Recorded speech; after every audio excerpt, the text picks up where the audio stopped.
अहोई अष्टमी का व्रत संतान की दीर्घायु और उनकी सुख संपन्नता के लिए हर साल माताएं रखती हैं। पूरे दिन निर्जला व्रत करते हुए शाम के वक्त स्याऊ माता की पूजा करने और कथा करने के बाद तारों को अर्घ्य देने के बाद ही यह व्रत खोला जाता है। इस बार अहोई अष्टमी का व्रत 24 अक्टूबर को रखा जाएगा। आइए जानते हैं अहोई अष्टमी का महत्व, पूजा का शुभ मुहूर्त और तारों के निकलने का समय क्या है। अहोई अष्टमी इस साल 24 अक्टूबर को मनाई जाएगी। अहोई अष्टमी का व्रत माताएं कार्तिक कृष्ण अष्टमी तिथि को रखती हैं। इस साल यह तिथि 24 अक्टूबर को सुबह 1:18 पर शुरू होगी और 25 अक्टूबर को सुबह 1:58 पर खत्म हो जाएगी। उदय तिथि के अनुसार अहोई अष्टमी का व्रत 24 अक्टूबर को रखा जाएगा। तारे निकलने का शुभ मुहूर्त। अहोई अष्टमी पर तारों को देखकर अर्घ्य देने का समय शाम 6:06 से है। इस दिन सूर्यास्त 5:42 पर होगा। माताएं अहोई अष्टमी पर तारों को जल चढ़ाने के बाद पूजा करती हैं और गुड़ के बने पुए से ही चंद्रमा को भोग लगाती हैं और बच्चों को भी प्रसाद के रूप में देती हैं। उसके बाद स्वयं भी उन्हीं से अपना व्रत खोलती हैं। अहोई अष्टमी का व्रत। अहोई अष्टमी का व्रत बहुत ही खास माना जाता है। इस व्रत को करने से बच्चों की खुशहाल होने की साथ ही उनकी दीर्घायु भी होती है। हर प्रकार के रोगों से उनकी रक्षा होती है। स्याऊ माता बच्चों का भाग्य बनाती है, उनको हर बुरी नजर से बचाती है। इस व्रत को करने से घर में सुख समृद्धि बढ़ती है और बच्चों के करियर में भी खूब तरक्की मिलती है।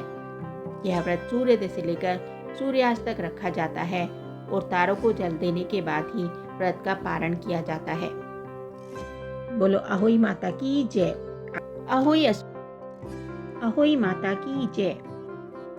कथा सुनने से पहले एक लोटे में जल लें, उस पर कलावा बांधें। एक कटोरी में हल्दी और चावल लें। हल्दी से लोटे पर सात्विक बनाएं। 1 या 5 सात्विक बना सकते हैं। अब कटोरी में चावल और हल्दी को मिला लें। कहानी सुनते समय हुंकारा भरते रहें और चावल के थोड़े से दाने लोटे में डालते जाएं। एक साहूकार था जिसके 7 बेटे, 7 बहुएं और 1 बेटी थी। दिवाली से पहले कार्तिक अष्टमी को 7 बहुएं अपनी इकलौती ननंद के साथ जंगल में जाकर खदान में मिट्टी खोद रही थी। वहाँ स्याऊ की मां थी। मिट्टी खोदते समय ननंद के हाथ से स्याऊ का बच्चा मर गया। इससे स्याऊ माता बहुत नाराज हो गई और बोली, मैं तेरी कोख बांधूंगी। तब ननंद अपनी 7 भाभियों से बोली, तुम में से कोई अपनी कोख बनवा लो। सभी भाभियों ने अपनी कोख बनवाने से मना कर दिया, लेकिन छोटी भाभी सोचने लगी कि अगर मैंने अपनी कोख नहीं बनवाई तो सासू मां नाराज होंगी। ये सोचकर ननंद के बदले में छोटी भाभी ने अपनी कोख बनवा ली। अब इसके बाद उसको जो बच्चा होता वो 7 दिन का होकर मर जाता। तब उसकी सास ने एक पंडित को बुलाकर पूछा कि मेरी बहू की सभी संतानें 7वें दिन क्यों मर जाती हैं। तब पंडित जी ने कहा कि वो सुरई गाय की सेवा करे। सुरई गाय स्याऊ माता की भाईली है, वो उसकी को खुलवा देगी, तब उसका बच्चा जिएगा। अब बहू बहुत जल्दी उठकर चुपचाप सुरई गाय के नीचे साफ सफाई कराती। सुरई गाय ने सोचा, रोज उठकर कौन मेरी सेवा कर रहा है, जरा आज देखती हूँ। गौ माता खूब सवेरे उठी और देखती है कि साहूकार के बेटे की बहू उसके नीचे साफ सफाई कर रही है। गौ माता उससे बोली, क्या मांगती है। साहूकार की बहू ने कहा, स्याऊ माता तुम्हारी भाईली है, उसने मेरी कोख बांध रखी है, आप मेरी कोख खुलवा दो।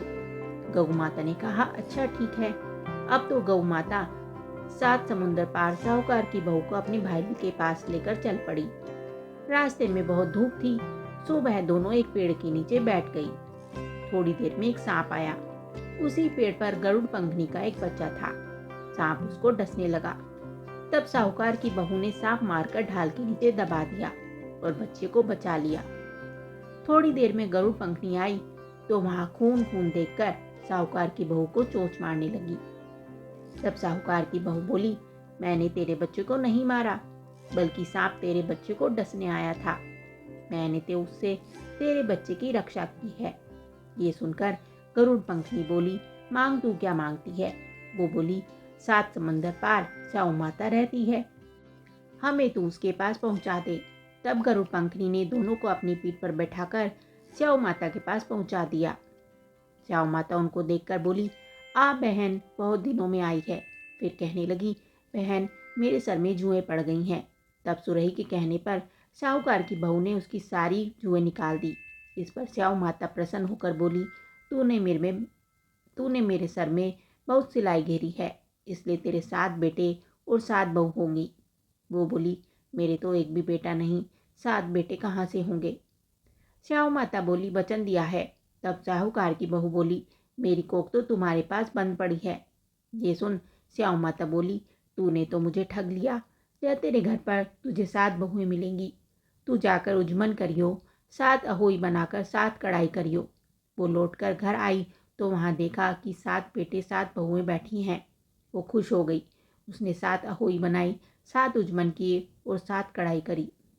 शाम के समय जेठानियाँ आपस में कहने लगी, जल्दी जल्दी पूजा कर लो, कहीं छोटी देवरानी के रोने की आवाज़ ना आने लगे। थोड़ी देर में उन्होंने अपने बच्चों से कहा, अपनी चाची के घर जाकर दिखाओ कि आज वह रोई क्यों नहीं। बच्चों ने आकर कहा, चाची तो कुछ मांड रही है, खूब उजमन हो रहा है।